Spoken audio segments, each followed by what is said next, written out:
2 bâtiments. Reliés dans une perspective parfaite, par des jardins à la française, le belvédère mérite l'ouverture de ce film.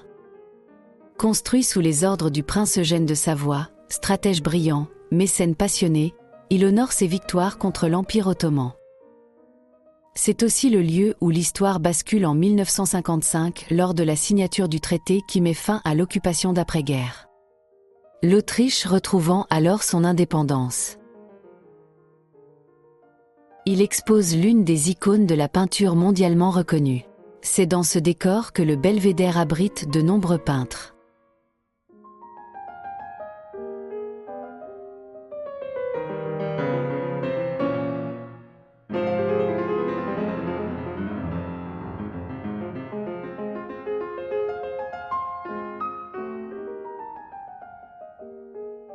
Klimt, figure centrale de la sécession viennoise, a bouleversé l'art au tournant du XXe siècle. Le baiser, peint entre 1907 et 1908, marque son entrée dans la période dorée. Le tableau présente un couple enlacé, suspendu dans un décor d'abstrait, d'or et de motifs géométriques. Il capture un instant absolu, moment d'universalité, où la frontière entre le corps et l'espace disparaît. Des milliers de visiteurs veulent voir ce moment devenu un mythe.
Hofburg n'a pas seulement abrité le pouvoir, il en a porté le poids.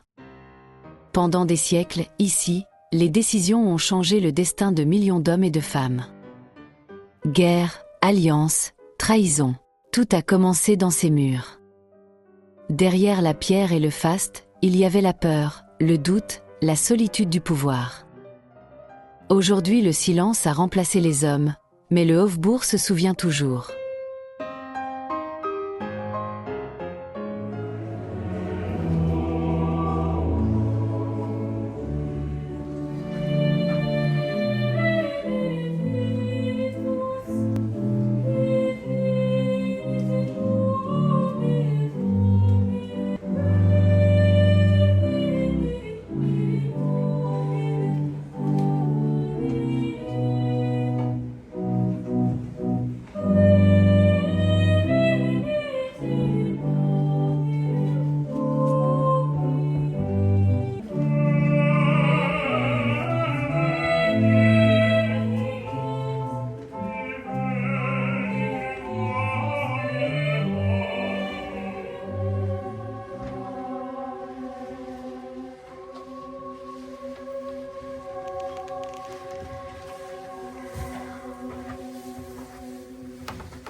sous le regard des deux fleuves.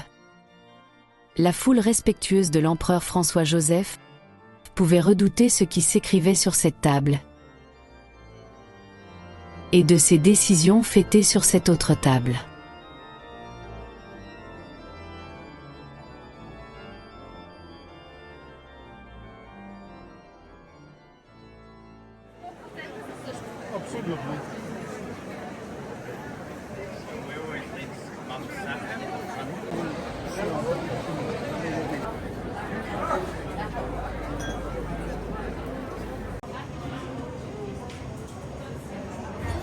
L'Apfelstrudel de chez Demel, Sévienne en version pâtisserie.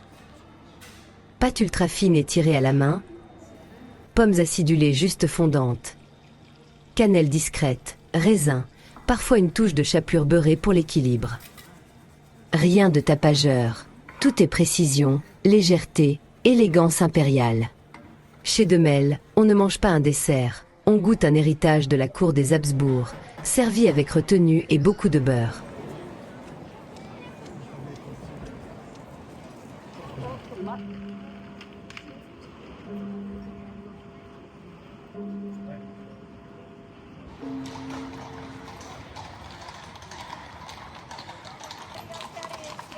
À Vienne, la calèche est profondément ancrée dans l'histoire et l'identité urbaine depuis le XVIIe siècle pour les déplacements quotidiens de la cour, de la bourgeoisie, puis de la population. La ville a choisi de ne pas rompre ce fil. Les maintenir en circulation revient à préserver une partie de son histoire. Le cadre réglementaire est strict, licence limitée, itinéraire défini, règles sanitaires et vétérinaires, contrôle régulier. Cette régulation transforme la calèche en élément patrimonial reconnu, intégré à la politique culturelle de la ville, au même titre que les cafés historiques ou les bars. La calèche propose un autre rapport à la ville, rythme lent, silence relatif, découverte de l'architecture à hauteur humaine.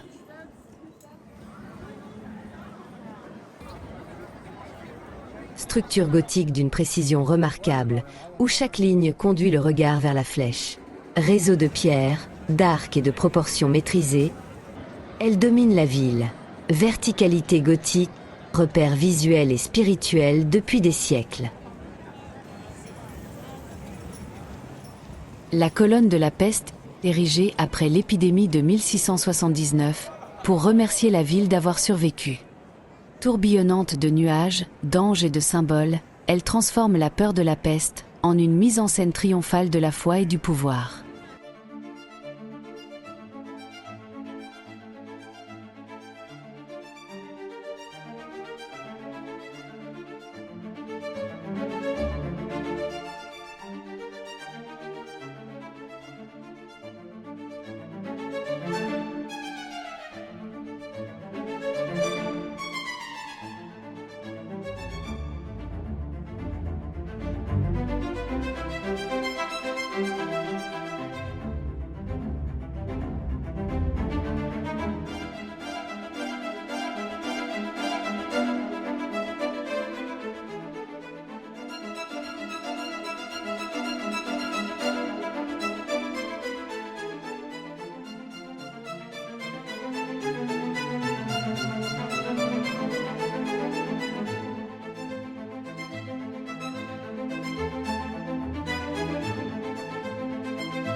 Le village Underwasser rompt avec l'ordre et la symétrie. Couleurs vives, lignes ondulantes, fenêtres toutes différentes. Chaque façade affirme sa liberté. Imaginé par Friedensreich Underwasser, le lieu défend une architecture humaine, organique, en dialogue avec la nature. Ici, l'art quitte le musée pour habiter la ville et transformer le quotidien.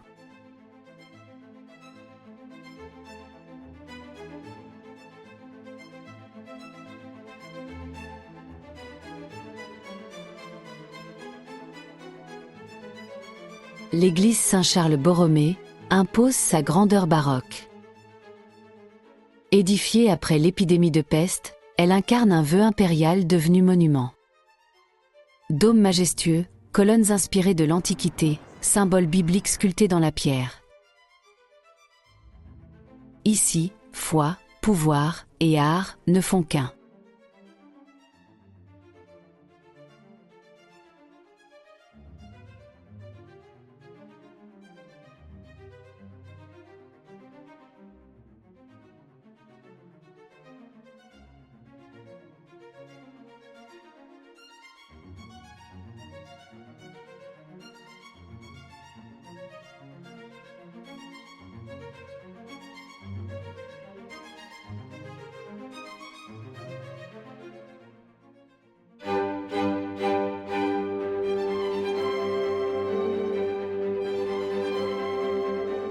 Schönbrunn, ancienne résidence d'été des Habsbourg, incarne la puissance impériale autrichienne.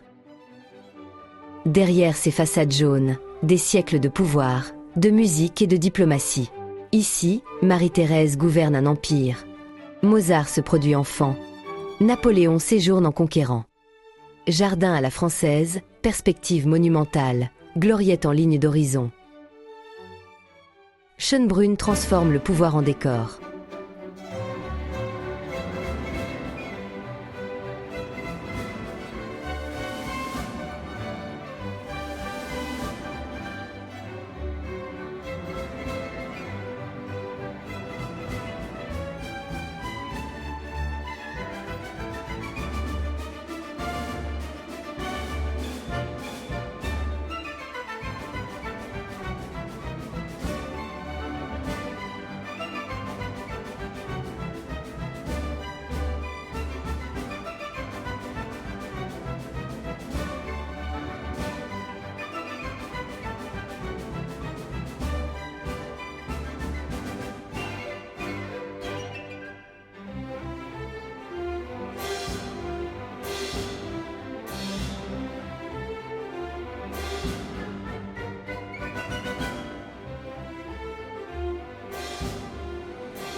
Český Krumlov semble figé hors du temps.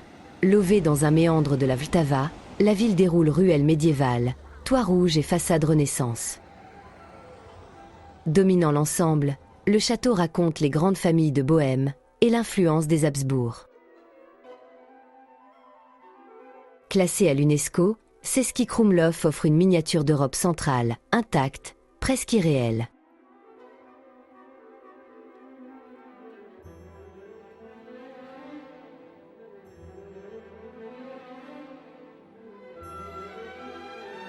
Accroché à la roche, le château de Český Krumlov domine la ville comme une forteresse, suspendu entre pierres brutes et paysages d'automne.